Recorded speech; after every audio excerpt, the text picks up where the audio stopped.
My name is Thomas Wieko. I'm the team leader of the higher education policy team here at the OECD. It's my pleasure to welcome you today, and we're ready to begin. Before we begin, a few procedural matters. The meeting includes presentations and time for questions and answers both. We ask that you use the Zoom chat feature to pose your questions. We'll address them later during the two moderated discussion periods, after the first set of presentations from the OECD and our national presentations. So we'll begin now with introductory remarks. Those will be from Dr. Balázs Hanko, Deputy Secretary of State for Higher Education in the Hungarian Ministry of Education for Innovation, and Technology. We'll hear from Agata Kovács, the Policy Officer from the Directorate General for Structural Reform Support, and from Paulo Santiago, Head of the Policy Advice and Implementation Division in the OECD Directorate for Education and Skills. So with that, I pass the floor to Dr. Hanko. Thank you. Thank you so much. Good morning, everybody. Dear ladies and gentlemen, it's my great pleasure to welcome you at today's event, which is the closing event of the project supporting the digital transformation of Hungarian higher education and the opening event of the project ensuring quality digital higher education in Hungary. Digital transformation, innovation, research, and sustainable development have been the most prominent topics of debate, reflection for several years now. Digital transformation is a broad societal change that creates further opportunities to develop the economy and drive further progress in the labor market. The Hungarian government has recognized the importance of this transformation and wants to prepare its citizens for it. The development of digital ecosystem needs to be done with great care. The implementation from planning to final evaluation must include all aspects, including digital infrastructure, digital economy, e-government, and of course, digital skills development. We consider it very important to improve the digital readiness of the higher education system and continue to support development measures for digitalization. This project will help the Hungarian authorities to review the policy framework underpinning the digitalization of higher education and to assess the digital readiness of Hungarian higher education institutions, which can serve as a basis for future strategic planning and intervention design. In Hungary's recovery and resilience plan, the competitive workforce component includes reforms and investments to systemically improve the knowledge industry base of higher education and vocational training. It also supports the development of research and development cooperation between the across sectors and the implementation of the necessary infrastructure investments to boost innovation performance. The economic importance of human knowledge capital is gradually increasing in the 21st century by the knowledge industry and the innovation sector becoming particularly important in the managing of the coronavirus epidemic. While the position of some traditional industries is being significantly transformed by Industry 4.0 and the digitalization, the advance of digital innovative sectors is also accelerating. At the same time, digitalization, automation, knowledge-based organizational and individual improvements are also key to the early recovery of the economy and to increase its resilience to the crisis in the future. Investing in digitalization and green transformation can also make the Hungarian economy even more sustainable and resilient after the crisis. The recent health crisis has highlighted the importance of research, development, and innovation. During the pandemic, technological advances have helped in almost every aspect of life, including education as well. It has become clear that money spent in innovation pays off because creative solution can save lives. Let's not forget that everything we use today as an everyday tool wants an innovation in our lives, from computers to smartphones. To create similar interventions in the future, we will need the contribution of university and, of course, university students. Thank you for your kind attention, and I wish you a very fruitful discussion for today's meeting.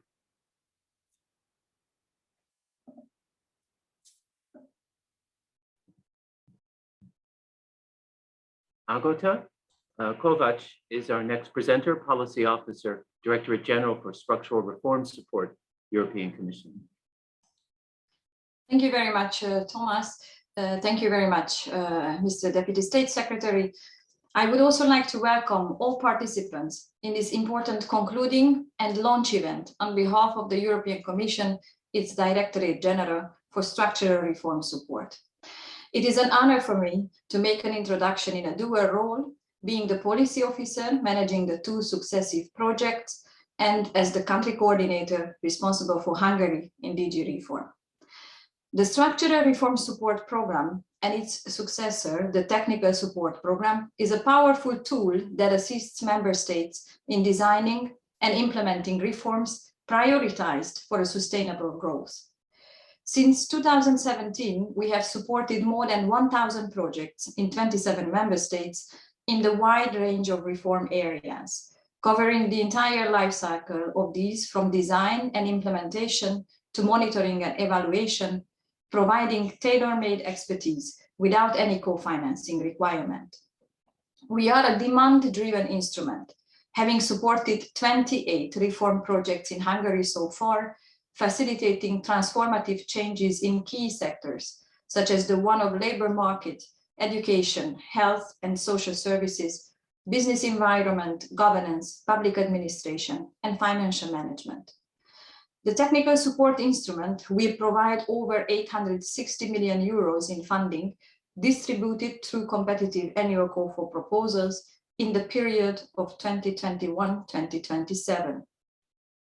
The TSI is also an important pillar supporting the EU recovery and resilience objective, helping the member states to mitigate the economic and social consequences of the COVID-19 crisis.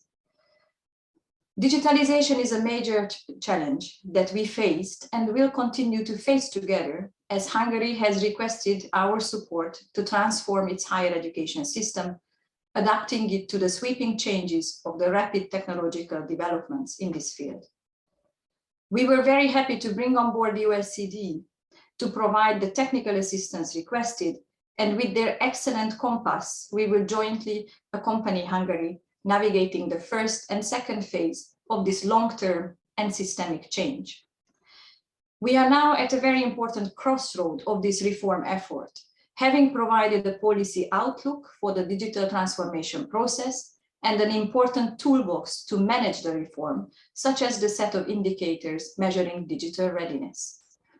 I would like to thank the Hungarian Ministry of Innovation and Technology and your wonderful group of policymakers and practitioners for the enthusiastic and effective participation in designing and implementing this innovative project.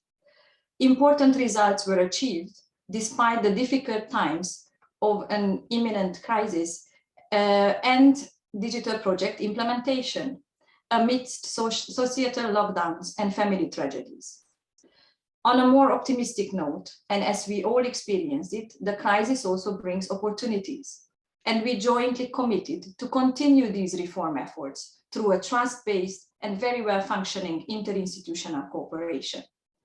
The new project takes the reform effort further, aimed at ensuring quality digital higher education, with the Ministry as main beneficiary, the Hungarian Accreditation Committee as key stakeholder, and the OECD as a very able and flexible technical assistance provider.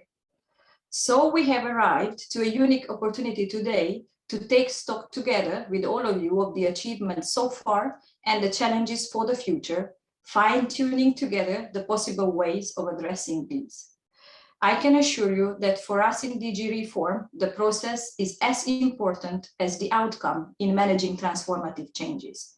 For their success and sustainability, your active participation remains crucial.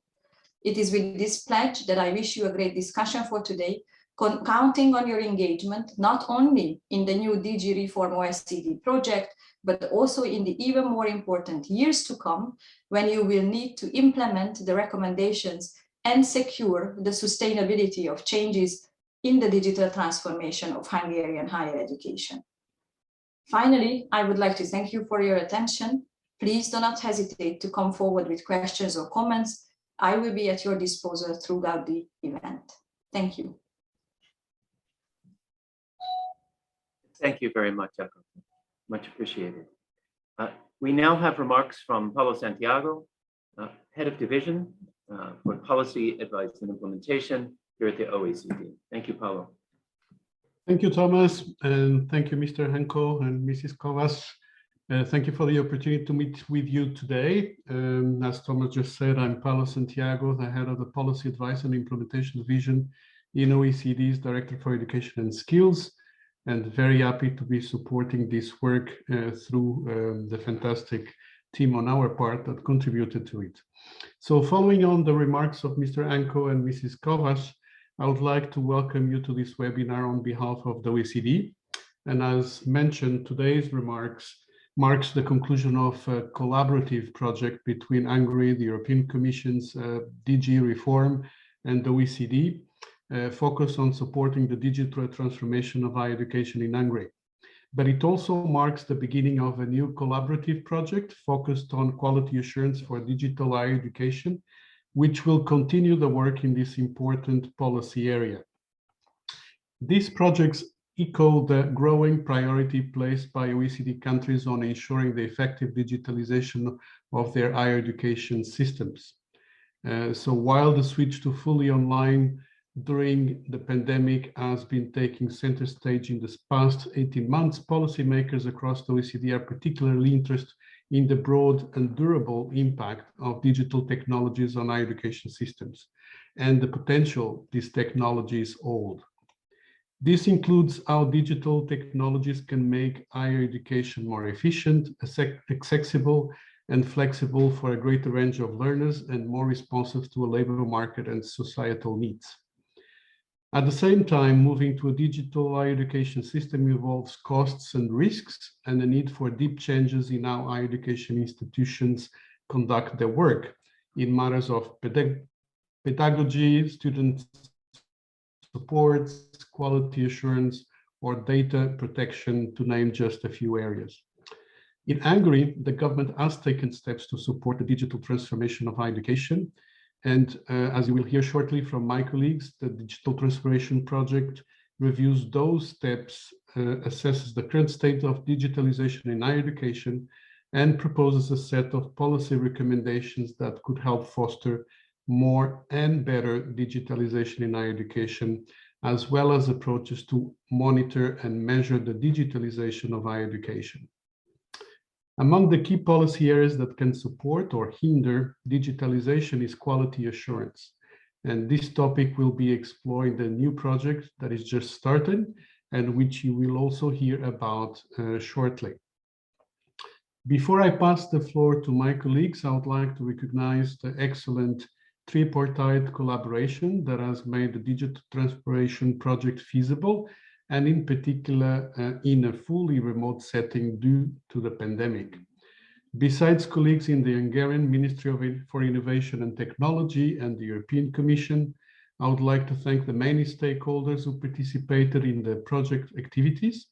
This included interviews, roundtable discussions, an international peer learning webinar on measuring digitalization in education, as well as the completion of an online consultation survey completed by more than 1,000 higher education students, teachers, and institutional leaders across Hungary. And of course, a very special word of appreciation to the commitment and hard work of the OECD colleagues in my team who conducted this work. The tripartite collaboration and wider stakeholder engagement are critical to our work, and we look forward to your continued support as part of the new project on quality assurance of digital higher education. And I wish you an excellent discussion.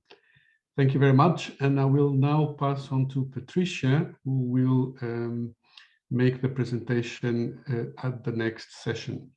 Thank you. Thank you very much, Paolo.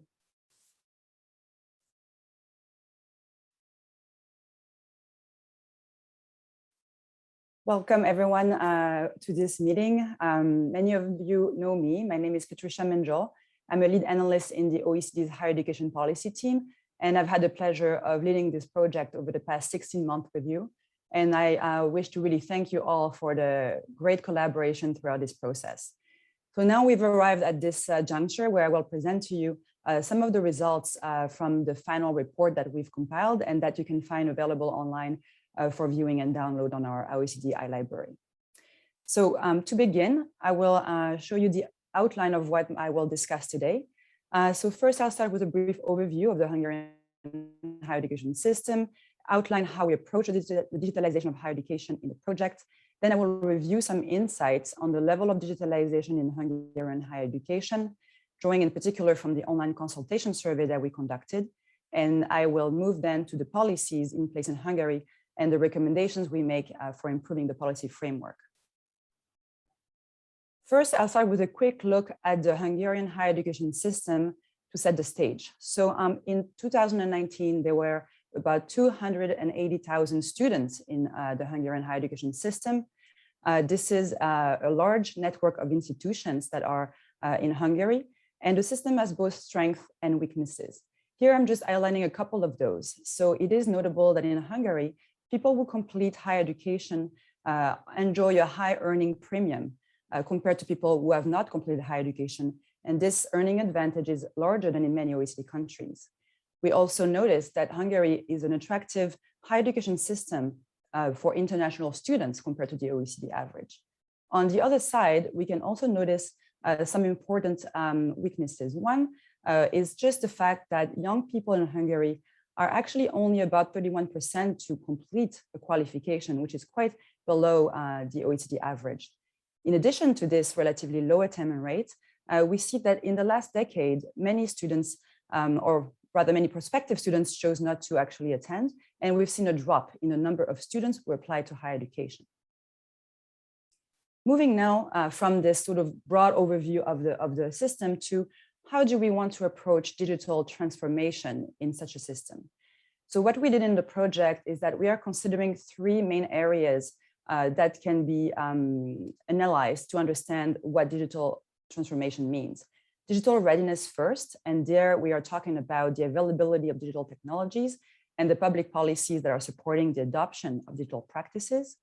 We are talking about digital practices. So what are those? Those are the use of the technologies by the students and the teachers in higher education, as well as the way they actually adapt the way they teach and learn based on those technologies. And digital performance is a third and important part of understanding digitalization, because it is about how digitalization impacts the efficiency, the quality, and the equity of higher education. I'm now going to move to a few slides where I will review some of the findings that we have from the stakeholder consultation survey.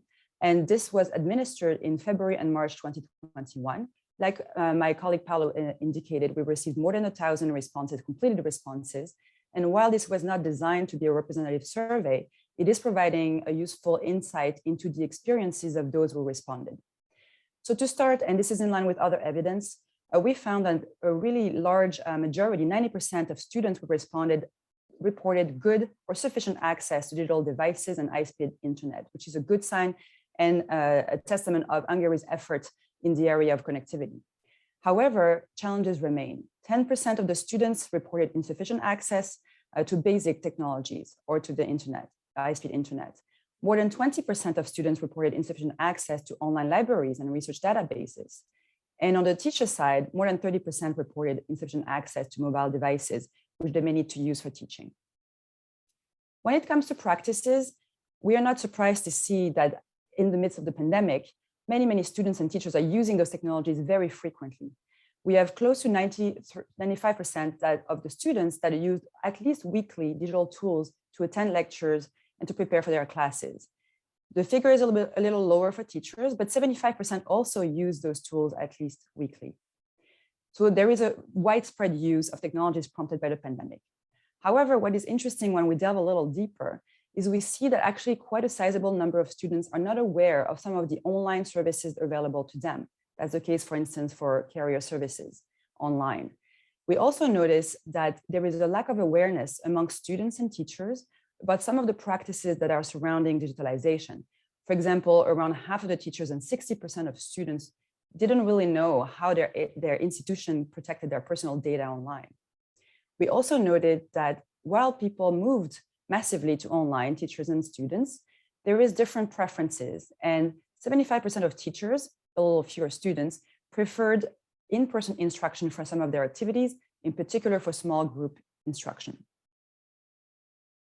Shifting now to digital performance, which is a really difficult area to assess at this stage.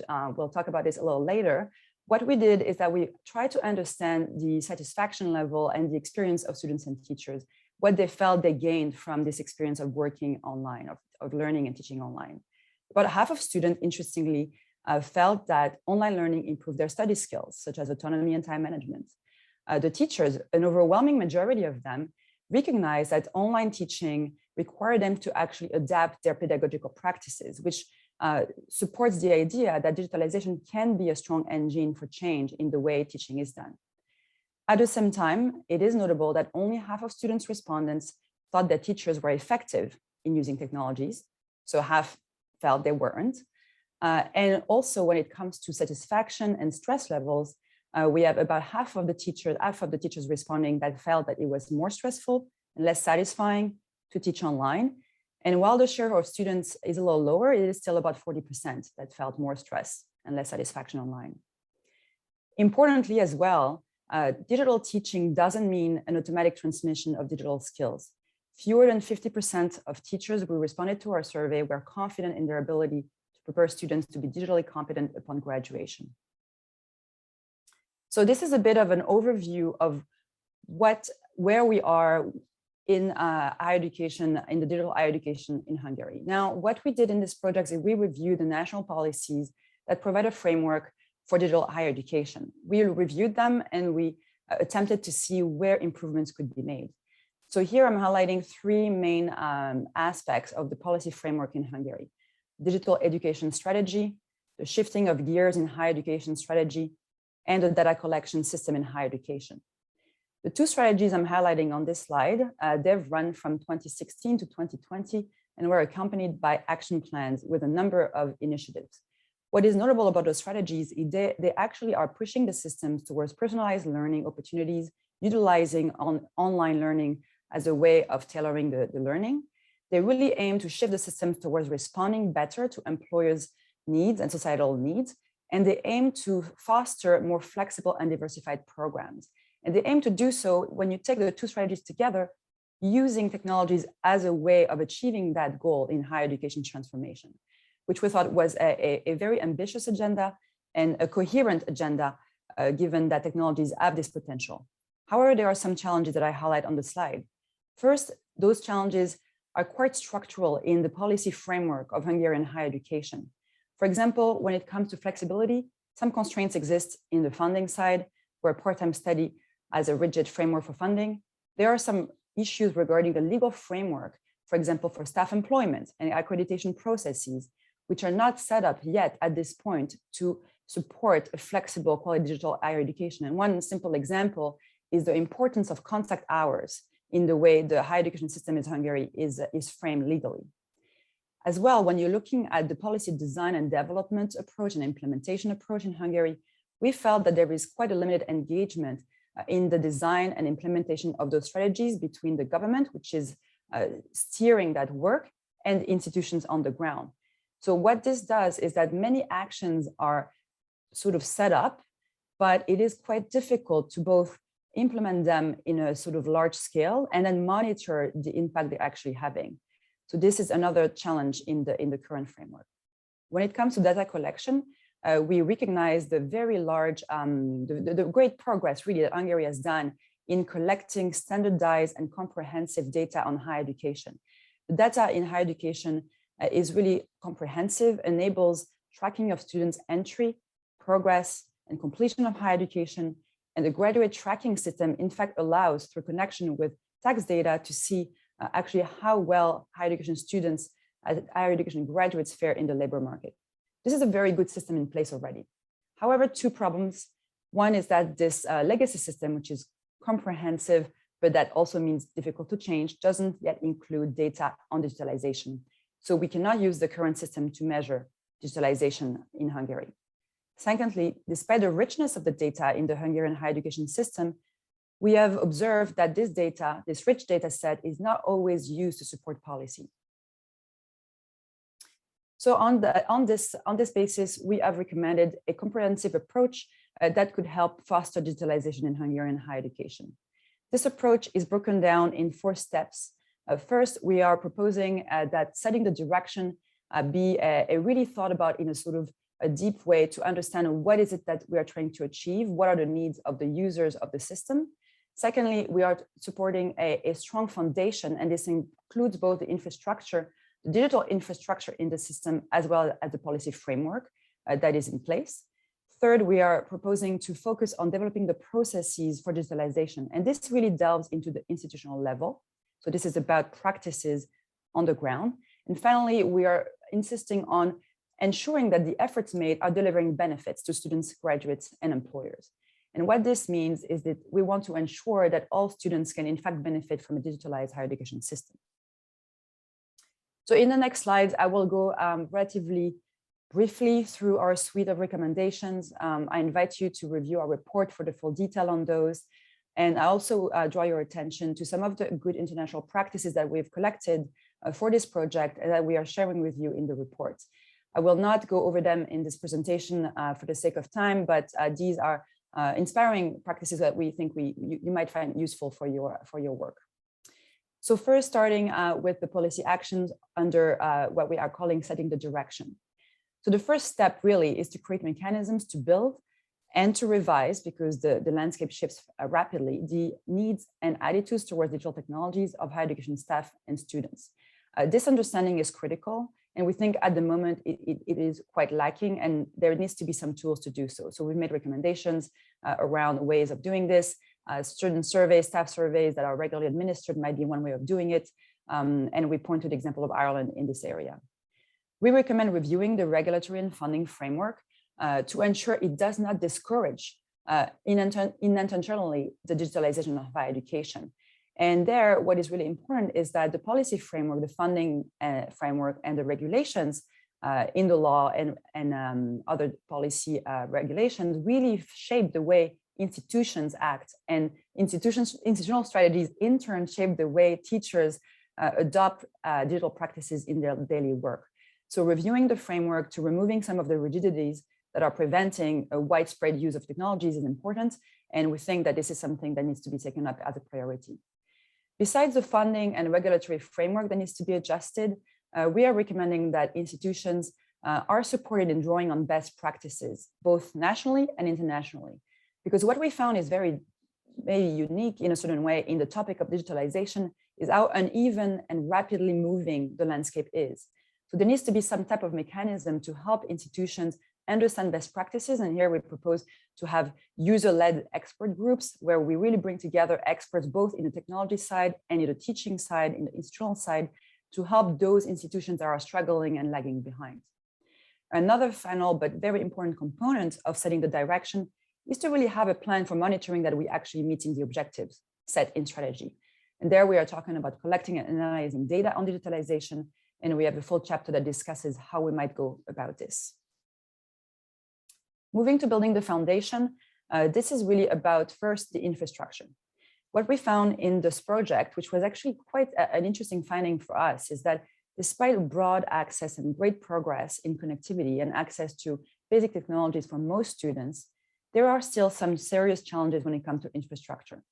Those have to do with a rapidly changing type of infrastructure and equipment, that require a constant updating of potentially obsolete tools, but it also requires providing support to institutions in accessing, choosing, and utilizing some of the technologies they might need.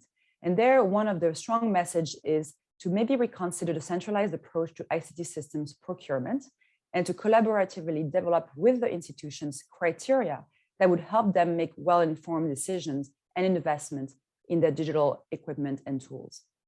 Another aspect is that there is an uneven access to tools across institutions, and we feel that it would be worth considering targeted funding to expand access to hardware and software where it is most needed.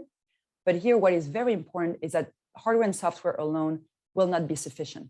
So any targeted funding in this area should also support the human resources needed to support the way of actually using that hardware and software and drawing the best benefits from it. Finally, an area that we consider to be foundational as well is a strong role of government in considering the data policies and standards and guidelines that could help institutions understand how to navigate this complex landscape. And there we're talking in particular about data protection, but about other areas as well. Standards for like data online and sharing, intellectual property protection, interoperability of tools so that there is a fluid ability to move between different systems is very important. And at this time, it seems that institutions are quite struggling with how to actually manage this complicated landscape, and government can have a role in crafting some policies and some guidelines. Processes are very important. Digitalization is a on-the-ground type of experience, and it is important to strengthen the incentives to, in fact, adopt practices. So there's two aspects to this. One has to do with support. We have found, in particular in our survey, that higher education staff would need to be supported to develop student-centered pedagogies. They feel that they have to change their pedagogies, but they're not always supported to do so. They not always have access to training or take up the training. The employment framework in Hungary, I spoke about it briefly, needs to be revised as well to ensure there are in the employment framework built-in incentives that reward quality digital teaching. Also identifying and disseminating examples of what it is to teach well online would be an important step to incentivize the take-up of technology by teachers. Finally, using learning analytics to lift student success is something that is promising, but not yet widespread in Hungary. Final points on our set of recommendations on delivering benefits to students, graduates, and employers. Here we're building on a previous set of recommendations to sort of go deeper in the questions of access and success in higher education for all students. And why we insist here is because digitalization can create greater gaps. And in Hungary already, we find that there are some groups that are struggling to access and succeed in higher education. So it is important to engage in analysis and research to really understand what are the problems of access, develop interventions to support access to higher education. Again, I have noted the low attainment rate, and to ensure that this access and success is possible also online in a digital or hybrid model of higher education. And the last part, which connects to our recommendation on data collection, has to do with analyzing the patterns of the take-up of online education and being able to understand the student success online versus in person. I will end this presentation with just one slide on measuring digitalization in Hungarian higher education.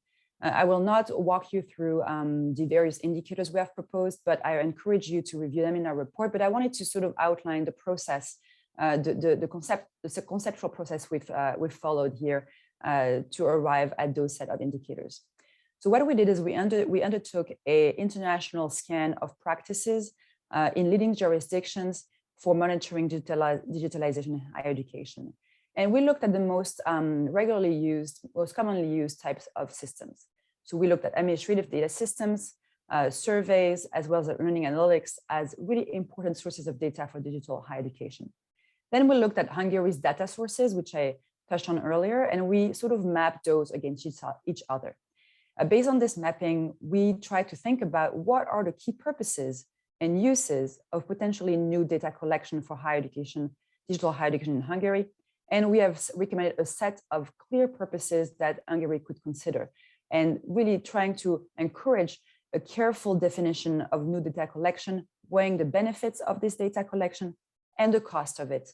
And in particular, keeping in mind at all times that data collection has to be used. And this is really important to ensure that there is capacity at policy level and institutional levels to use the data that is newly collected. Based on all this, we compiled a list of 30 potential indicators of digital readiness, practices, and performance. And we have made some suggestions regarding the data sources that Hungary could consider, whether they are existing or not, to collect those indicators. That is it for my presentation. I thank you very much for your attention and will remain available for questions you have at today's meeting and later on. And I encourage you to continue to engage with us in the next project, which will focus on digital quality assurance for digital education. And I pass the floor now to my colleague François for the next presentation. Thank you very much, Patricia.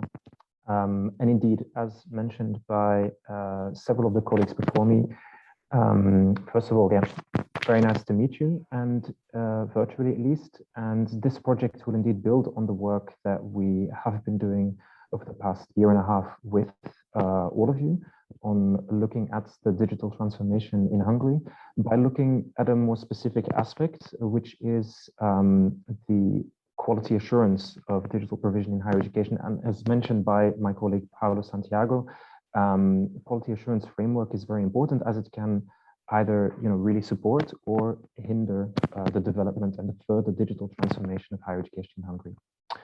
So on the next slide, I'll give you a very quick overview of what I would like to run through with you today as part of this project. So I'll very briefly present to you the expected project impacts and outcomes, followed by a presentation of some of the key concepts, the scope, and the wider context underpinning this work.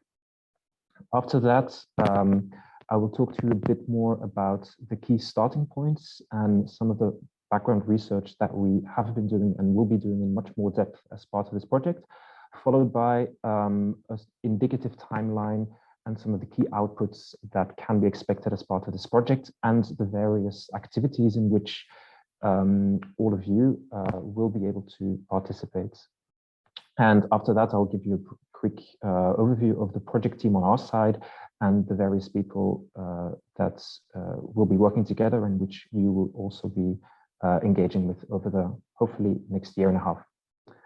So first, the project impact and outcomes. So the long-term goal of this project ultimately is really to enhance the quality of digital teaching and learning in Hungarian higher education institutions, because digital teaching and learning, remote education, hybrid education is something there to stay.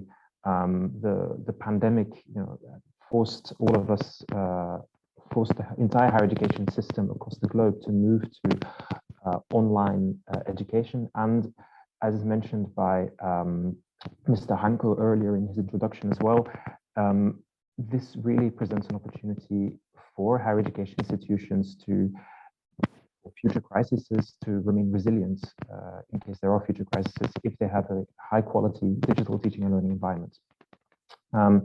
And in addition to this, the long-term goal is to really support an overall more competitive and attractive higher education system, which will be able to mitigate some of the challenges which my colleague Patricia highlighted, for example, the drop of student applications for higher education or lower attainment rates. So ultimately, it's about increasing the quality of teaching and learning in higher education, and more specifically, the digital provision. What does that mean in the near to medium term in terms of the contribution that we will be making with this project? We will seek to support the Ministry for Innovation and Technology to identify new quality frameworks, standards, and processes that are relevant and applicable to digital higher education in Hungary. So as mentioned by Ms. Agota Kovac from the European Commission, the Ministry really is the primary beneficiary of this project, but as well the higher education accreditation, the Hungarian Accreditation Committee, who is a key partner of the Ministry for implementing external quality assurance. Second near to medium term outcome that we will be seeking with this project is to also identify at the institutional level, useful support and practices judged to be relevant by HEIs to enhance the quality of their digital teaching and learning, and to improve their capacity to manage the quality of digital teaching and learning. So on the next slide, I'll give you a bit more insight into some of the key concepts and the wider context. So obviously, we're talking about online or digital provision in higher education that covers a range of different forms. So digital education, we can talk about blended education, hybrid education, remote education.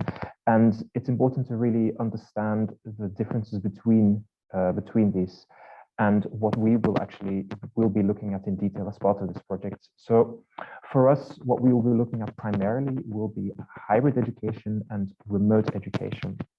And they are different from blended education in the sense that blended education is really something that has become quite common across higher education in general, which is really the use of online materials and activities to supplement and build upon content that's being discussed inside the classroom in face-to-face settings, and which allows independent study and review by students, for example, outside the classroom. When we talk about hybrid education, we're actually talking about online components which are really replacing a portion of face-to-face instruction.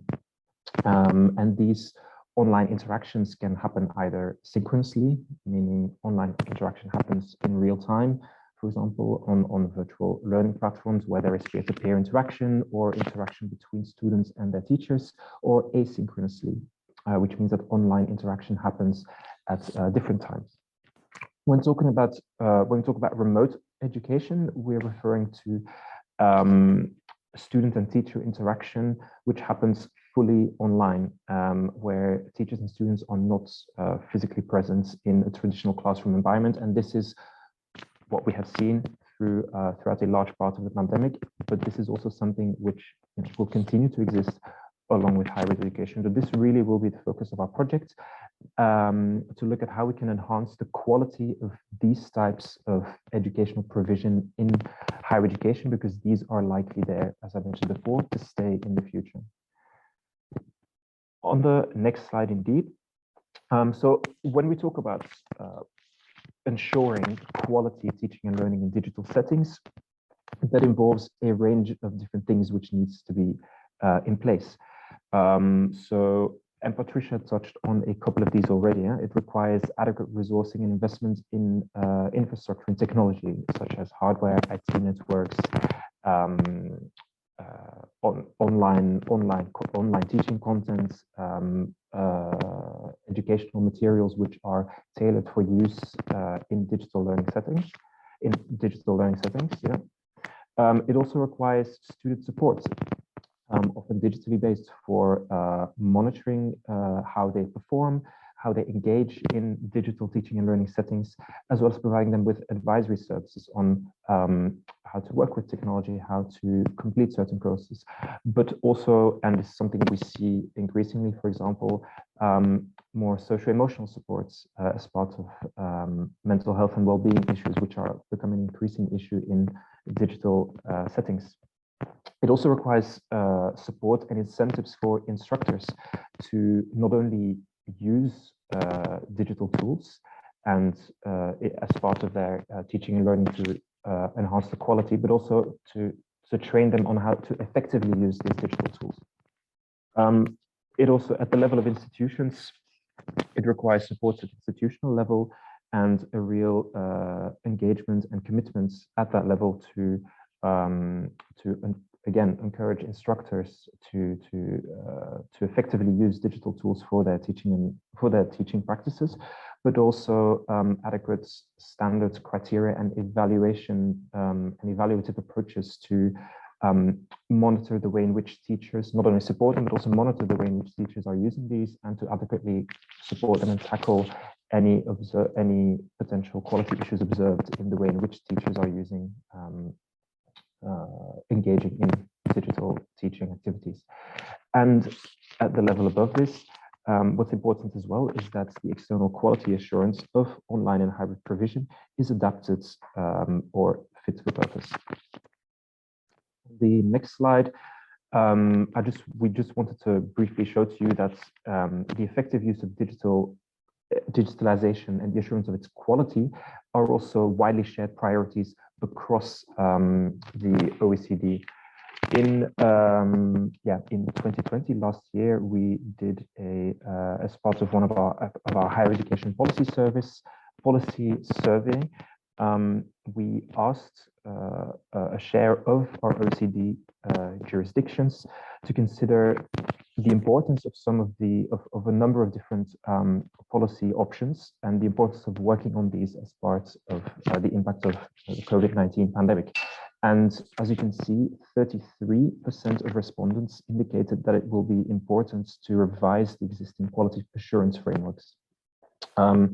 As part of another poll we actually conducted during a webinar organized in October 2020 on digital education, we asked 107 respondents to indicate and rank actually their priorities. And here, as you can see on the chart on the right, you can see that quality and instruction, teaching and learning are two top priorities. So again, all of this is as part, so the work that we are doing now with Hungary is also going to be of high relevance to all the other OECD jurisdictions that we will be working with, So next, very, very briefly, I won't run through this in a huge amount of detail. Key starting points for us, and this is part actually of also the way we worked on the just finalized project, is that we'll be looking at, on the one hand, of course, what is happening in Hungary, what exists in Hungary, and what is currently being done in terms of legislation, in terms of the external quality assurance standards, criteria, and processes, and what is happening inside institutions. So we really want to get a very good understanding of what is happening at national level. And on the other hand, our review will also look at international examples and standards and processes of quality assurance of digital provision, because there is a lot of expertise out there already. And as part of our work, we will be seeking to bring those two elements together through desk research, stakeholder interviews, and roundtable discussions to develop a report which will provide policy options for Hungary to assure the quality of digital higher education. And on the next slide, just to give you a quick overview of the indicative timeline and key outputs. So, like I mentioned, we will be doing desk research, stakeholder interviews, and a number of roundtable discussions. So at the moment, November, December, we are in the inception phase, and we are really doing a lot of project preparation, desk research, consulting with experts about this subject, which will lead to the development of an inception report. Following that, as a second part of the phase, we will be, as I mentioned earlier, engaging in desk research at both national level and international level to get a really good understanding of both the quality assurance landscape in Hungary and what is happening in terms of quality assurance, quality etiquette, or quality management of digital provision within higher education institutions, and also at international level. We will develop a brief analysis report on the quality assurance landscape of higher education, which will actually be used to inform, as part of the third box, or number 2, stakeholder consultations, which you see. That background report will be very important for us to do to inform a roundtable discussion, which we will be organizing in the first half of next year at national level, where we will seek to bring together key higher education stakeholders to hear from you what sort of the main supports, barriers, or impacts of effective quality assurance for digital provision in higher education will be. So there will be a national event, also an international roundtable event later in 2022 to bring together international expertise and bring international experts around the table to discuss this. And then as part of the third, the recommendations phase, after having organized all the primary and secondary research, we will be bringing this evidence together to develop draft policy recommendations or policy options for Hungary, which we will again seek input from various stakeholders at national level on, to make sure that they are really tailored and fit for purpose for the Hungarian context. And in 2023, we'd be seeking to organize a final conference, just like the one we are organizing today, to really present the results of our work to all of you and hear your feedback on this. And yeah, just very briefly, the project team. So from the side of the OECD, I will be the one managing this project with support and guidance from my good colleague, Thomas Wieko, who you met earlier, and Tricia Manjol will be advising on the project transition because, as mentioned earlier, this work really builds on everything that has been done over the past year and a half with you. On the side of DG Reform will be Ms. Agata Kovac. We will also be working closely with the Ministry for Innovation and Technology, and you will meet Dr. Laura Sinors-Szabo later, who will be the primary contact points there. And we will also be working with a team of national level, with a team of national experts who really deeply understand the Hungarian higher education system, and we'll also be working closely with the Hungarian Accreditation Committee. On the next slide and final slide of my presentation, to finish off, and before I hand back over to my colleagues, we just wanted to ask you two questions to sort of kick off the discussion. And this is, firstly, we want to sort of hear from you, what is actually your vision of quality digital higher education? What do you think are the key features of high quality digital teaching and learning, and what that should look like in higher education? And second question, to help you achieve your vision, how do you think quality assurance can support your institution to achieve your vision of a high quality digital teaching and learning environment in higher education? So just two questions to kick off the discussions, and we invite you to post your reactions to these in the chat. And as Patricia mentioned, if there are any questions about the project or how to get involved or engaged, please don't hesitate to reach out to me anytime. Thank you.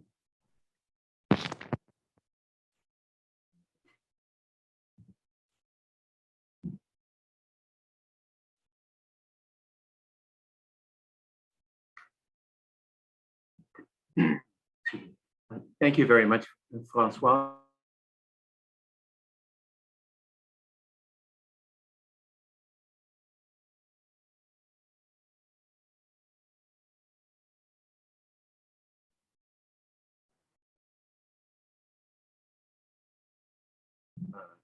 The first of which is from our president of HAC, the Hungarian Accreditation Committee, who poses the question about the role of higher education institutions themselves in ensuring the quality of the provision of digital higher education. And of course, we note and recognize that, in fact, the principle of quality assurance is that the principal responsibility for the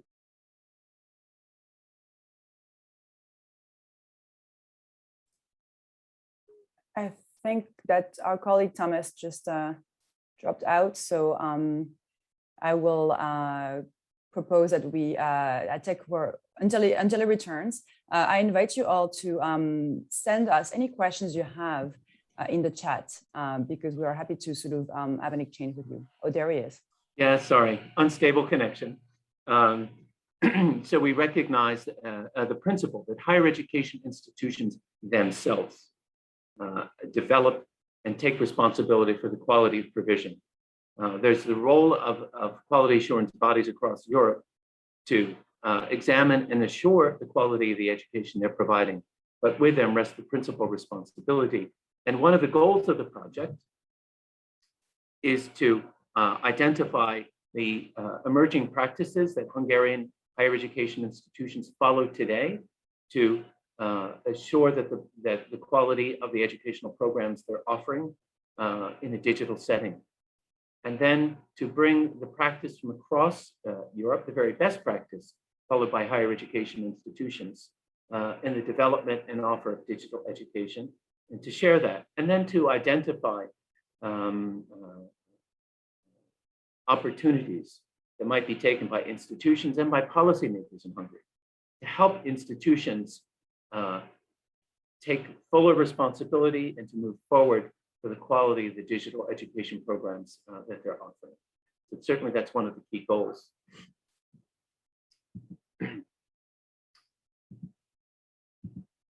A second question raised had to do with the question of under COVID conditions,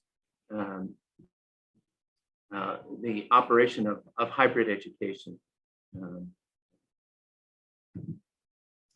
creates conditions in which learners are having different educational experiences.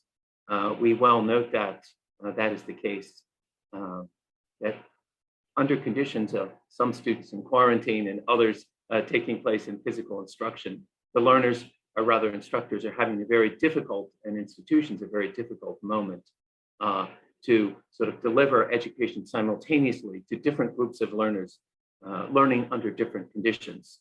That's probably more a consequence of the conditions of the quarantine itself and of the extraordinary health conditions we face, and that under normal circumstances, hybrid education will offer flexible learning opportunities, but similar learning opportunities flexibly, both in person and remotely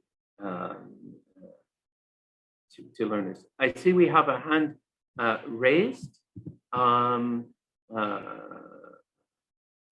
Dr. János Szétényi. Could you please join us? Yes. Should I take my short presentation now? No. Can you hear me? Good. Well, my comment on the raised questions, probably the most important thing is that the leading role of the state, of the ministry, will or should be rethought altogether in the forthcoming months, because there will be no direct managing connection between the ministry and the institutions. All the model changing institutions are having management boards.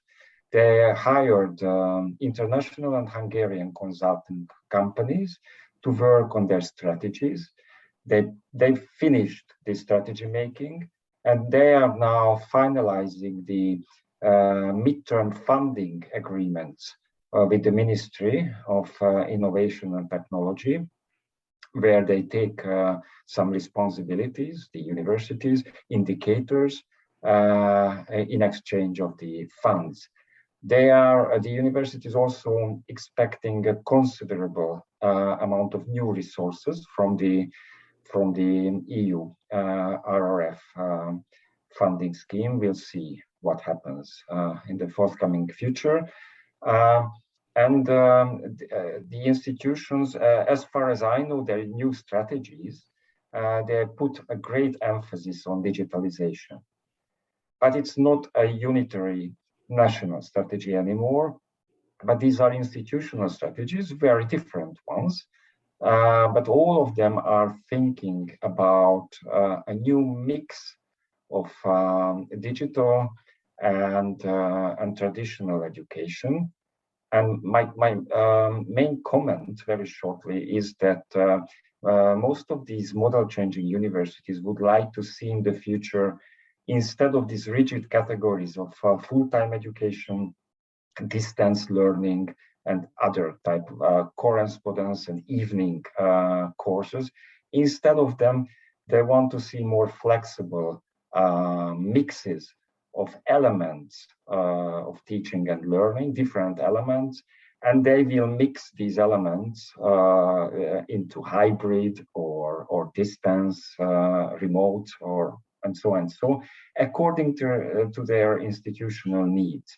They will be different from university to university and from major to major. That is the trend. The good news is that the ministry has cut the ties of funding, institutional funding, and the types of these learning programs. They have a different type of fundings now, which is trust-based and midterm. And so institutions are free now to make their cocktails of courses and according to different types of teaching and learning. And this process is starting now. So my major advice into this discussion is to contact some model changing institutions, because I see the role of the ministry in the close future as an agency of funding and an agency of setting broad standards, minimum standards of digitalization. But that's it. That there is no direct line to instruct or manage or micromanage university things anymore.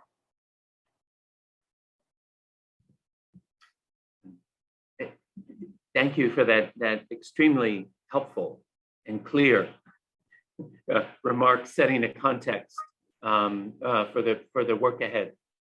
We appreciate those changes are taking place. We recognize and understand those because those are directions taken in other higher education systems. Transition to foundation status, for example, is characteristic of many systems. Of course, whether institutions are in some countries private or they are public foundations and operate flexibly, there is still a very critical role for the government to support institutions as they take responsibility for the quality of their provision with the wider autonomy and flexibility that they have, and to set a framework for that.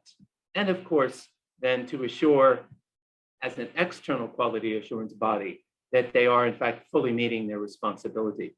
But it is certainly a time of great change, and we will attend certainly carefully to that in the work and draw, as I said, on the experience of systems across the European higher education area that have made that transition and share the experience of how those institutions are taking responsibility for the quality of their digital provision.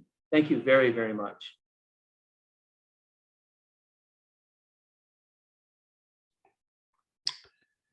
Welcome back, everyone. Now on to session 2. We're now going to hear from colleagues from Hungary who will share their perspectives on the digital transformation of Hungarian higher education broadly, and then on the quality of digital higher education. We will start with a couple of presentations on supporting the digital transformation of higher education in Hungary. So I would like to welcome János Szétényi, expert on behalf of the Digital Higher Education Competence Center, Digital Success Nonprofit Limited, and Victoria Lila-Pato, Vice President in charge of International Affairs of the Association of Hungarian PhD and DLA candidates. I take this opportunity to thank warmly János and Victoria for their excellent support during the project. We'll have these first couple of presentations first, and I give the floor first to János. So János, feel free to share your screen. I think, thank you very much that Patricia will help me for this time. Yes, and it will be a short presentation. Probably we can go one slide further. And these are just reflections, about this project we are closing now. Basically, from the point of this Digital Success Ltd, which is a supporting agency of the ministry in digital transformation. 2 reports were made. One was a general survey of digitalization in Hungarian higher education, and the second was focused more on the data collection issue and the potential indicators or indicator system of digital maturity in Hungarian higher education. In the following slide, I would like to have just some short reflections. One is that there were basically 2 surprises from the Hungarian side once the first data were collected and processed. One is that the digital maturity of higher education institutions varied greatly. Everybody was very well aware that the big universities in the capital, in Budapest, are usually better equipped, of course. But there was another interesting factor, the size of the institution. Smaller institutions, as a rule, were weaker in digital transformation. Yes, we can guess it, but still it was a surprise because the difference was quite remarkable. And second was the state of infrastructure. Hungary and the ministry managed several ambitious infrastructure development projects previously, basically from EU funds, and they were considered successful previously. But once the COVID, the pandemic was here and the online education has been started, we discovered that still there are many things to do in this area, especially the fine structures like the equipment of students. That was a surprise because it was less good as we expected. So infrastructure is still an issue in the country, although we believe that it's a solved issue. It is not, and it's a permanent issue. One little thing which might be a strength in the future that Hungary hasn't followed the suit of other developed countries, and we maintained the working connection with some big technological providers, which means that we will have 5G. We are having already in big cities, but Hungary will be a real 5G country in 22, 23. There are other 5Gs, as you know, international, but they are not as efficient as it was planned before. So it's not LTE, but 5G in the future. Let's see what can be built on that. But we will have some innovative solutions we haven't thought before because of this technological base. Model change I already mentioned in my short contribution before the break, so I don't want to talk too much about these things. And accreditation, finally, we discovered because of this a short research on digital transformation that there is an artificial and historical separation of teaching programs. Like full-time, correspondence, evening, and nowadays it has become a little bit more flexible because the ministry and the accreditation committee added online distance, or as Francois called it, remote teaching and learning to the list. Nevertheless, these type of teaching and learning, these types are still separated pipelines. And what the universities are making right now is just mixing these cocktails of hybrid courses. And if everything we hope about this digital transformation persists, then this hybrid will be the normal state of art in the future. And this artificial separation of types of teaching and learning will gradually disappear. And I asked Patricia to step one step further because we are. Yes, we have a great luck with this fourth wave of COVID. So it's still going on. And that was, let's be honest, COVID is an incredible engine of innovation and learning. Well, this is the truth. We developed the universities for 20 years, but they learned more under this 1.5 year than before. So I collected this word cloud from official documents and translated to English. But I think this cloud is the same now in every OECD member states. And let's go to the final slide.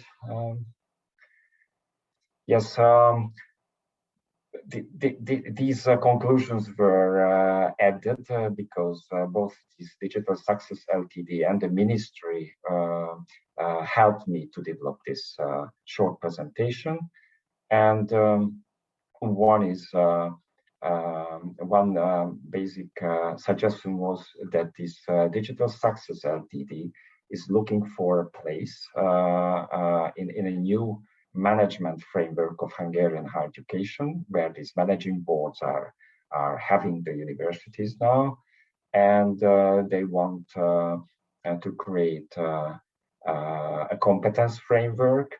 And it's very important to emphasize that it's an organizational competence framework, not individual anymore, because individuals in the universities are not public servants anymore, but contracted business-like individuals. And obviously the management boards will define their required competencies. It's like a business organization now. It's not a state university anymore in this respect. But yes, state organs can provide a broad competence framework for the universities, if not individuals. And this competence framework should be based on self-assessment, peer review, and probably it can be included into the funding scheme as a requirement of the state in exchange of budget funds. And the other suggestion is the inclusion of the new maintainers. I already mentioned this before the break. Because obviously now it's a triangle at least. We have the ministry, but we have the managing board, and then other organizations, employers, or the accreditation committee and other semi-independent bodies of higher education management. But maintainers are there, and in some strong and changing universities, these boards are quite strong, with strong beliefs and goals, and that would be very interesting to hear their future visions in the next OECD project. Finally, I have to tell that I enjoy the work very much with the OECD team, and Patricia made a fantastic work.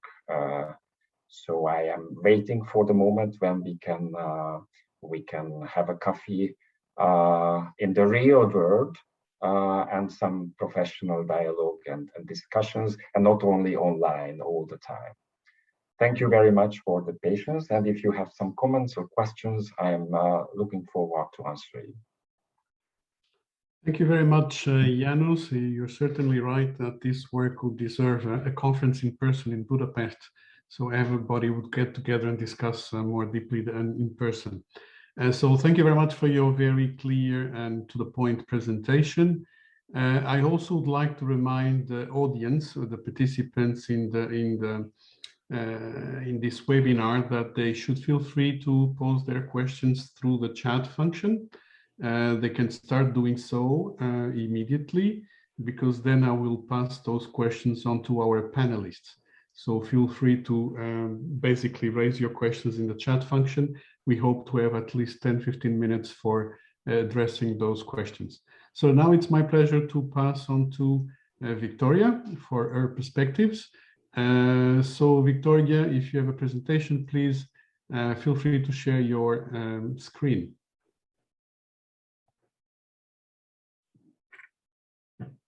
Yeah, thank you so much. I hope you can see and hear me right now.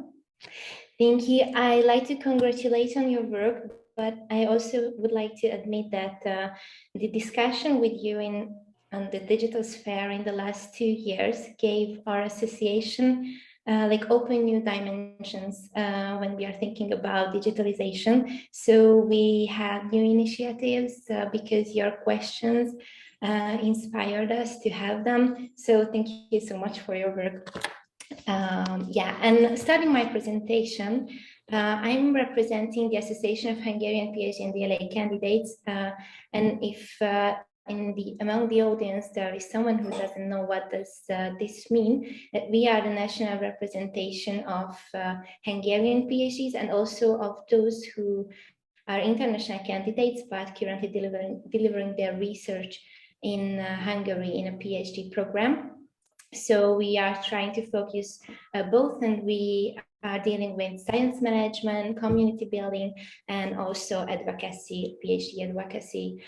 And we are in a very special situation when we are talking about the digitalization of higher education, because we have more perspective since we are students as we are following PhD programs. But on the other hand, we are like associate lecturers, so we are teaching in the higher education as well. And in my presentation, I'm going to talk about our vision and also our observations and our initiatives. So I think that this is the part what, as a stakeholder, I can contribute to this high-level webinar. We have to start with the why. Why do we need more digitalized higher education? And we can see here the currently issued Digital Economy and Society Index by the European Commission. And we see that Hungary is a bit lacking behind, but we can also state that the ICT investments in the last year had been raised. And it's really important from our perspective, because as researchers, we need those investments. And we also see the fundings from the report, and I'd like to congratulate on the report, and I'm delighted that I could see those appeared in the report as well, since we've been stakeholder discontents in the last couple of years. And we see here that that it revealed that much work remains to be done to ensure digital technologies in higher education. So we can have a progress behind, but we have some certain points that we have to develop for sure. And these findings show us this. What can we say if we're talking about scientific results or scientific outcomes as researchers? We can state that digitalization can accelerate new scientific findings in a more rapid manner. And it's really important because now, since 2016, we are in a new PhD program. We have 4 years to finish the PhD. So it's really important to have this process more as rapid as much it can be. And I think digitalization can foster the new scientific findings or this progress. And I can also say that the new generation of researchers appears because we can, if we are thinking about data analysis, if we have those equipments or programs that can analyze data not manually but actually, we can focus more on the findings and how to give a human contribution to these data analysis, and not doing it only in a more like prehistoric manner. So it's really important that we see that the new generation of researchers had been born in the last couple of years. And also digitalization has a huge impact on the labor market and also on the scientific career. So we need the digital skills to be competitive in the labor market, but also in the scientific career. And that's why we suggest that we need in higher education, first of all, modern, complex digital knowledge. And the modern complexity, it's really important because we don't have, we had the informatics in education system in Hungary as a subject, but we need the modern skill to be developed, and it has to be developed and updated on a monthly basis, because we have the new technologies since we are living in a digital revolution right now. And also what Thierry Breton says, the commissioner, that we have to secure the same rights for citizens online and offline, and the same is true for higher education students, that we have to secure the same rights and possibilities for them. And so we are focusing, how I mentioned before, on the infrastructure and the digital infrastructure, and modern, complex digital knowledge. And we have the stakeholders, the main stakeholders nominated here. But I also have to mention that we are working closely with the Hungarian Accreditation Committee and also with the different programs like the Digital Success Program as well. So we are involved in the Hungarian stakeholder discussions, and I also can say that in the international sphere as well. And what are we doing? Is now we started a cooperation, we initiated a cooperation with the governmental agency for IT development for the infrastructure purposes, because we have to advocate not only the natural scientists or PhDs interests, but also the social ones as well. And we see that sometimes they are lacking the infrastructure and it's more focused on the natural scientists. So that's why we are starting this cooperation with the agency. Also, we've been participated in the Open Science Ambassador training powered by Eurodoc, the European Council for PhDs. I'm the Open Science Ambassador of Eurodoc from Hungary. And we had the training course on Foster in 2019. And since then we are distributing these materials. And also it helped us to provide recommendations or contribution for the new Hungarian open science strategy, what is under elaboration by the ministry. So we are involved in that discussion as well. And I hope that we can have a precious contribution to their work. We have, again, an ambassador word. It's really important because it shows the potential. We have the DOS ambassador system. This is a new system established this year for international PhDs who are studying in Hungary. And why am I mentioning it right now? It's because we organize them workshops. We have 16 ambassadors from 16 countries outside of Europe. Who are studying in Hungary now, and we provide them digital knowledge. For instance, in the first workshop, we teach them how to do event management online and how to cooperate online. We show them new digital platforms. So it's just like a practical example for our initiatives and our programs. And also we have the Successful PhD Career course, and we try to pay a great emphasis on non-formal education and trainings. We do as much as we can. And we have the cooperations, as I mentioned, and the Hungarian Accreditation Committees visiting committees in PhD programs was also and is also delivered and delivering online. And it's really important because it shows also the digital potential of this committee. And also we have the online presence. We had our webpage renewed, and also our social media interfaces can be found. And last but not least, what are the next steps? So we would like to organize more or courses that focus more on digital knowledge. And also we are advocating the open source and VPN, like external access for internet university systems for all PhDs.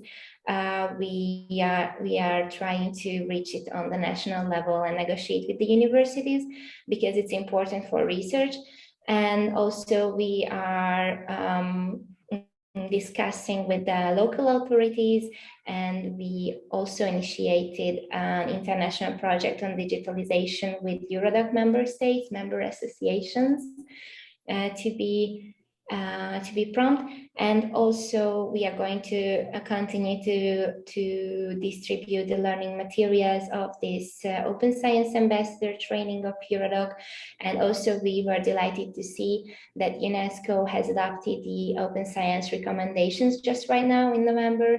And I think it's really important to, closing my presentation, that our main duty is to raise awareness in PhD, in the PhD community about the importance of digitalization, and also to give feedback to the authorities about our needs. Thank you for your attention. And if you have any question, you can write me. Here's my contact, or also I'm available during this webinar. Thank you very much, Victoria. And we will now move to a new focus, which is ensuring the quality of digital higher education. And unfortunately, Dr. Peter Eckler, Associate Professor at the Department of Automation and Applied Informatics at the Budapest University of Technology and Economics in the end, is unable to join us.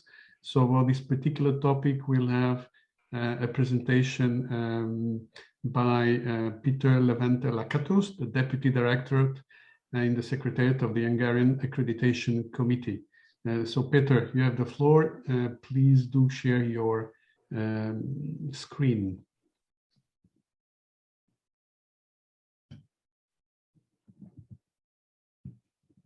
And I take advantage while Peter is preparing the presentation again to reinstate that we'll be opening for questions after the presentation of Peter.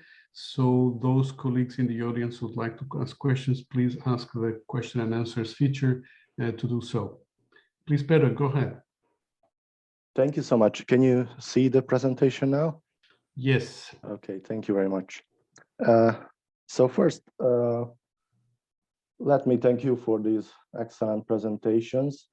My first impression is that we already have several common points.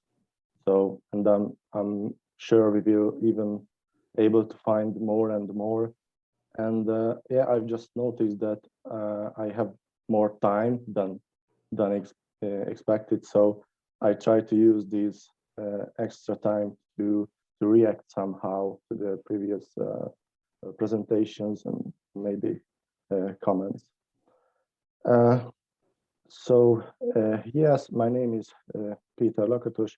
I'm Deputy Director, and as Deputy Director, I regularly have the opportunity to be part of site visit teams.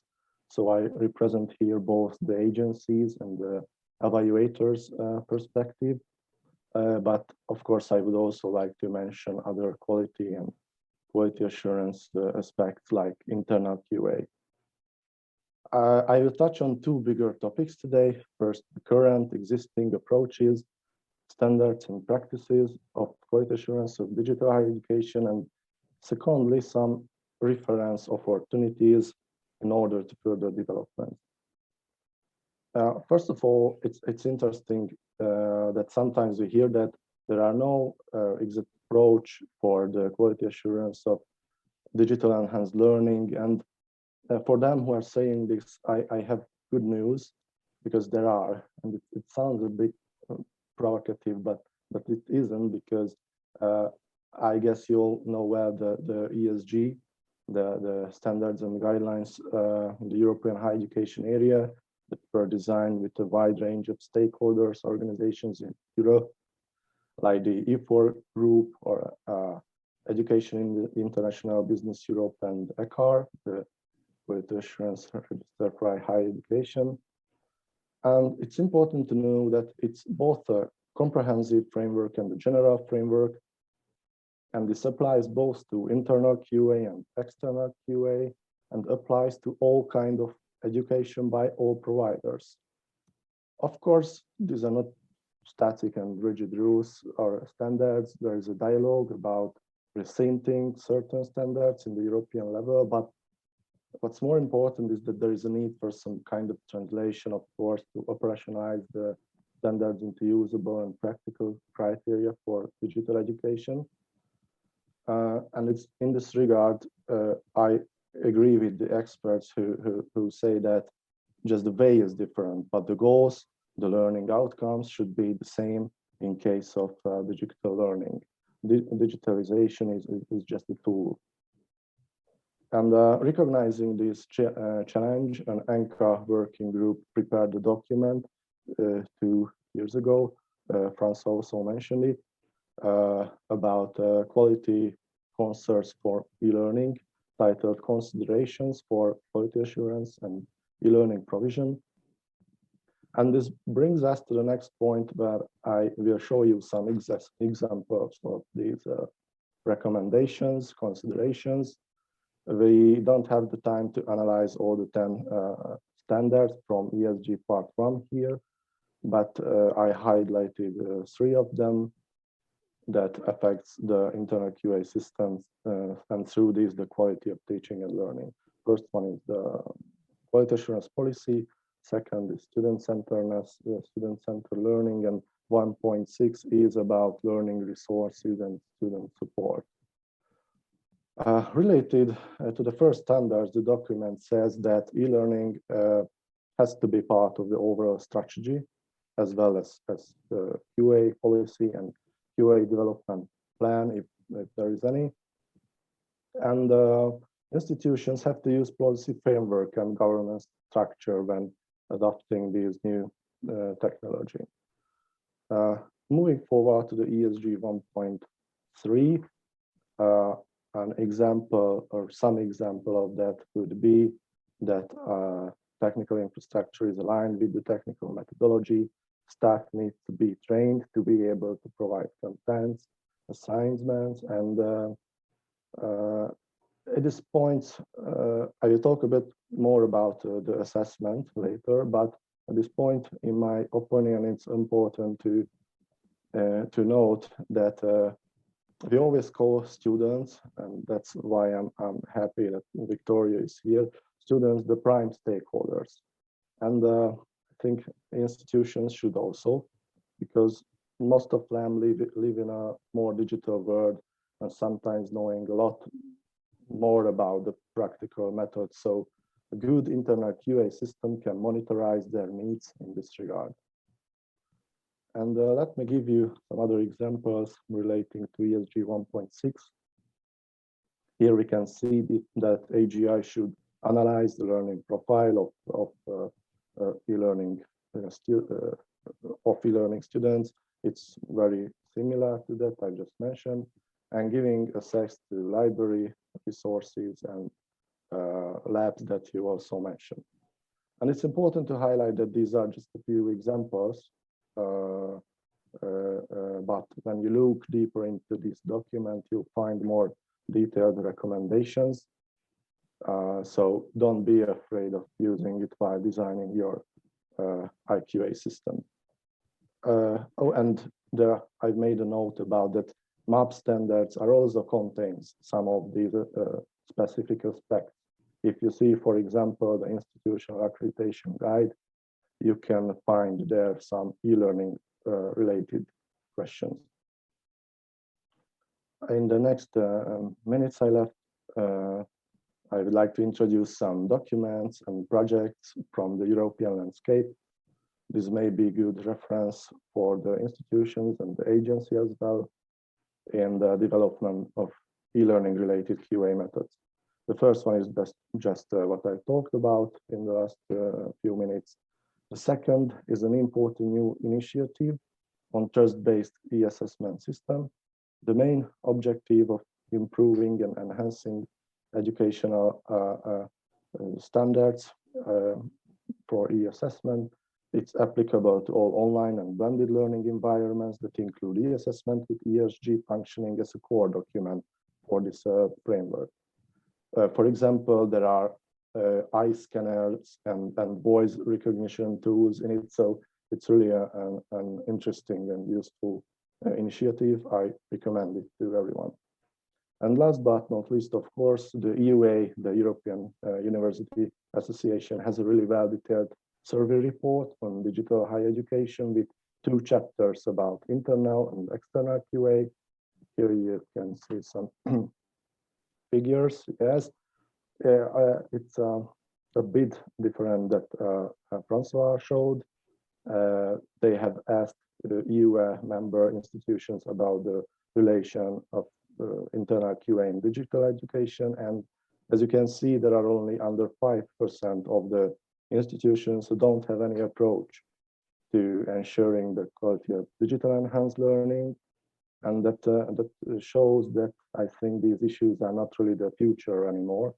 This is absolutely the present.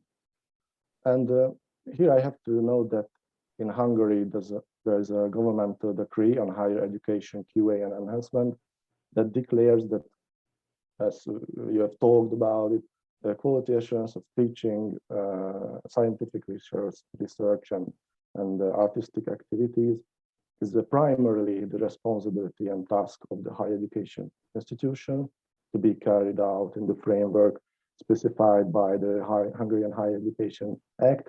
So the agencies evaluate these activities. And of course, there's an orientational role, but it's important the institution primarily responsible for their IQA system. And if I may have some suggestions, I think there are existing good practices and institutions should learn from each other. They can, for example, check each other's external QA reports. Now all the reports and decisions are transparently available in Dakar.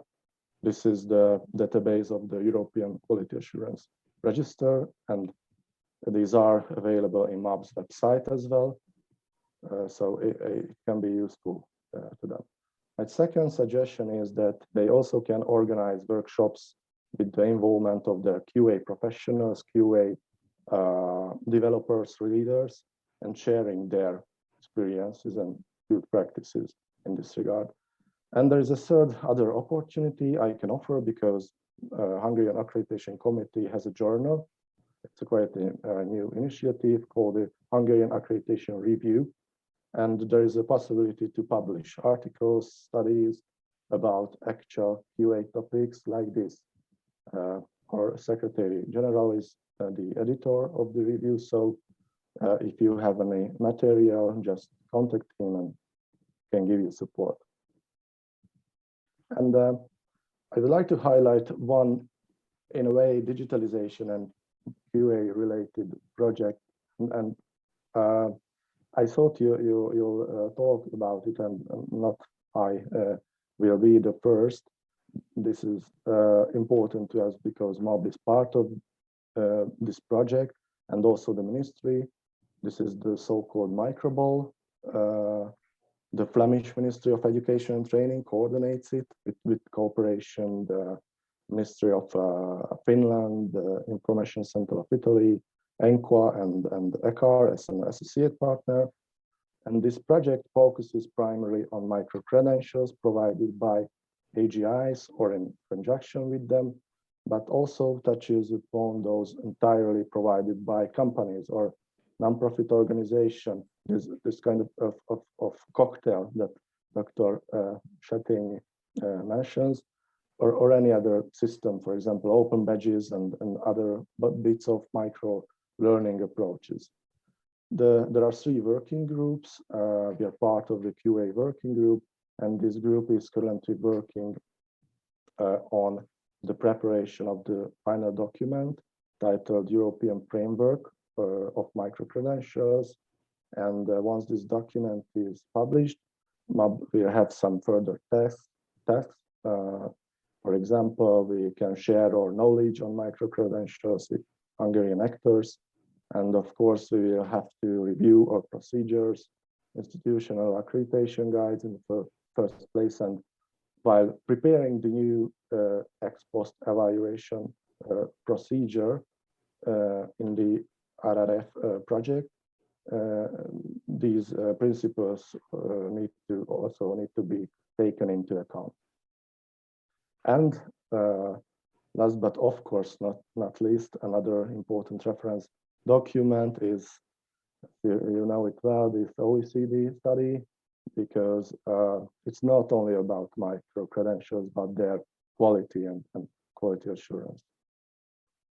So this brings us to the end, and I'd like to wrap up with a quote to emphasize the importance of this project and topic.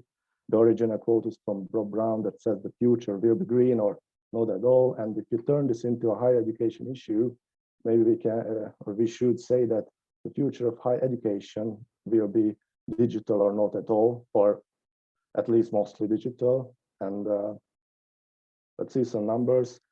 Eurostat data says 50% of adult learning happens through non-formal education, and only 9% of people participated in some form of formal education. So I think that shows that higher education is, like Victoria mentioned, is just on the edge of a somewhat revolution, and agencies and institutions must keep up with this and make further steps for ensuring the quality of digital higher education.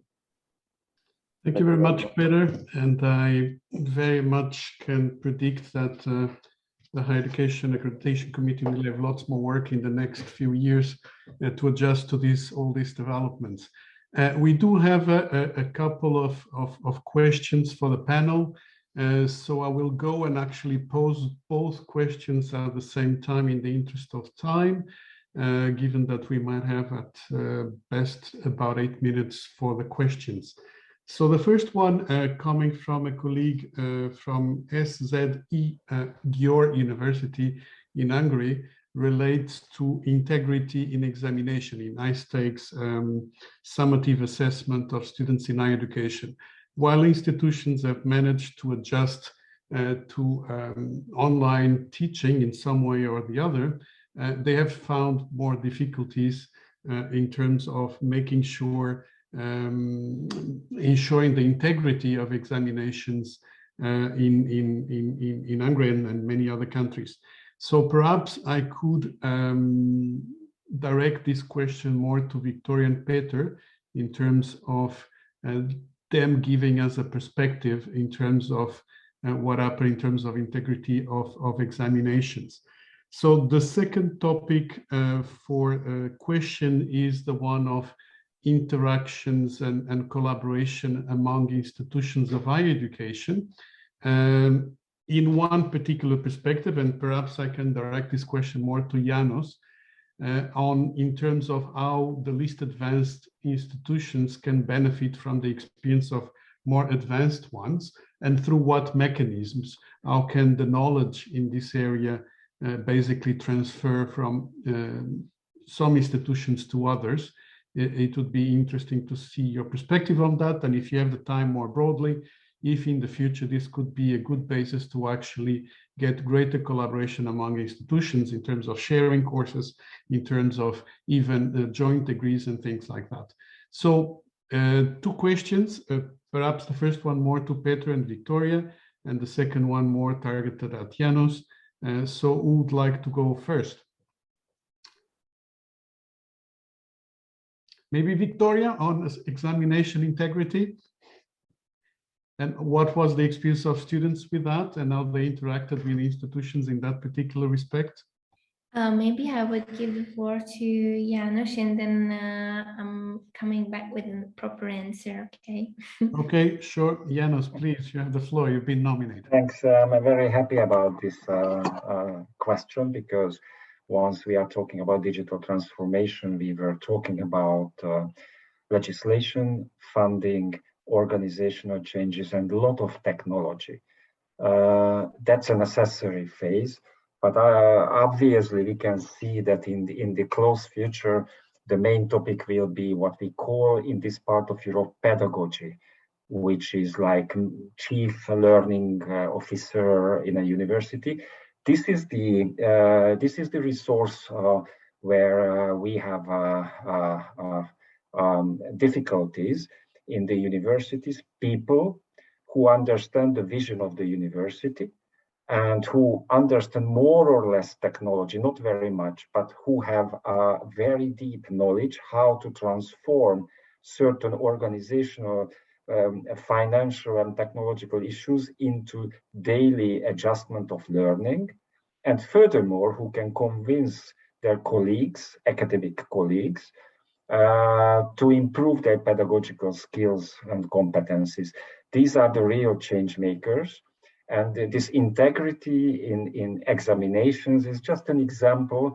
I don't want to answer it technologically, or because I think the question is excellent. And the University of Győr is a former technological university. And obviously, the accreditation committee, one main demand from the university should be in the future to have at least one contact person who is a kind of learning manager and a pedagogical expert of the university, not accreditation, because it's a procedure with papers and so on, and they can manage it very well, of course, but a person who can talk about the pedagogical things in an expert way and who can translate it into the language of the managing boards, into the faculty, and so and so. And this is a shortage because, and that's a basic statement, in all part of Europe, pedagogy at the moment is a low prestige discipline because it is connected to the old type of traditional pedagogy. And this learning hype and new types of learning hasn't entered this realm so deeply yet, because later it will be a very hot topic and a high prestige profession, a pedagogical expert, not now. So this is my short answer for this topic, and how to promote, how to help the smaller institutions. Here we have a problem that the model change, and I like it very much for this reason, has created a competitive field in a formerly balanced national higher education system. It's not a national higher education system anymore, but competing universities. So why should a high flyer with European and international ambitions help a local community college type small university? That's a good question. What is the interest? Ministry will have a stake in that for sure. And the accreditation committee and other bodies can create a community of learning. But again, here, technology is important and organizational adjustment is important, but the pedagogical vision is the most important thing. And this is my job. So I know that there are very few people who are really up-to-date colleagues in this particular small field. Thanks very much, Janusz, for these very useful insights. We need to very soon move to the final remarks. So I will ask Victoria and Peter to give a very quick, to-the-point perspective on examination integration when done online. Thank you very much. Yeah, I thought about my answer. And the thing is that I think that there is a need to change our mind when we are talking about exams, because now I think the higher education institutions ask knowledge about the materials from students. But what if the higher education institutions would have encouraged students to think and to give the exams shouldn't be like a test to testing their knowledge. It should be something that inspires students to learn and to think and to be a more responsible grown-up person. So what if we just giving topics to write a dissertation or write an essay about these topics, and we don't have to be in an online secure place in order to control who writes these essays. Of course, students who want, they are going to find a way to find somebody who writes this essay instead of them. But I think that there should be a change in the mind when we are talking about this issue. Thanks very much, Victoria. Any perspective from quality assurance side, Peter? Very quickly, if I may ask you. Okay, then it's an important question. I basically agree with Victoria, and I have to add just one comment, and it's related to János's thoughts from the evaluation perspective. It's that 2 weeks ago, we participated in a European webinar about these e-learning concerns and COVID challenges, and the German agency mentions that they're in trouble because they cannot find any evaluators who have deep experience in e-learning methods. So it's obviously it's a challenge not only to institutions, but to the agency as well. Thanks very much, Peter. Let me thank all the panelists in this particular session, Peter, Janusz, and Victoria. Thanks very much for offering us your insights. So we're now going to move to closing remarks.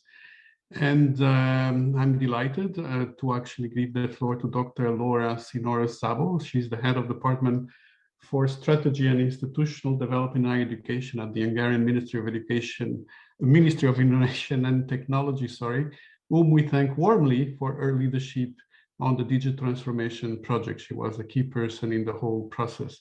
So we look forward to continued collaboration, Laura, on the project on quality assurance for digital education.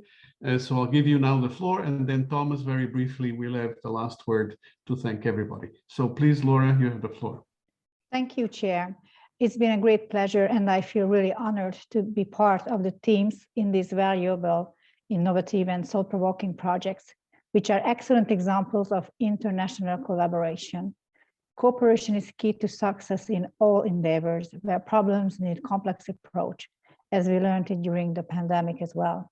Our joint thinking on the digital transformation of Hungarian higher education started when COVID-19 changed the usual platforms of teaching and learning. So the actuality of the project supporting the digital transformation of higher education in Hungary and ensuring quality digital higher education in Hungary cannot be denied. By implementing these projects, we have and will gain knowledge on various aspects of digital education, such as the effects of digitalization on higher education students and staff, enhancing successful digital teaching and learning strategies, as well as measuring digital readiness of higher education institutions.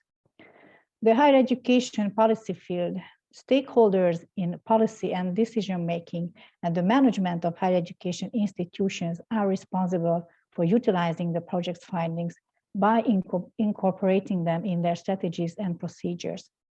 Digital learning and teaching is challenging because teachers and students are not used to it. It's very important that we invest into info communication tools and digital learning and teaching infrastructure in general. Digitalization has transformed students' needs, and to these transformed needs, we have to answer with adjusted student support. We are in the recovery phase of the COVID-19 trauma. We have collected a lot of data and good practices, and now we are creating strategies for digital education. And now we have the time to go into the details of digital teaching and learning, such as the quality aspect of it. Our collaboration with the respected project partners, the Organization for Economic Cooperation and Development, and the European Commission continues in the framework of the Ensuring Quality Digital Higher Education in Hungary. I would like to invite all Hungarian higher education stakeholders to support our project by sharing their views on the topic. I would like to thank OECD and DG Reform for the excellent cooperation and for the efforts to make digital teaching and learning a success in Hungary. Thank you.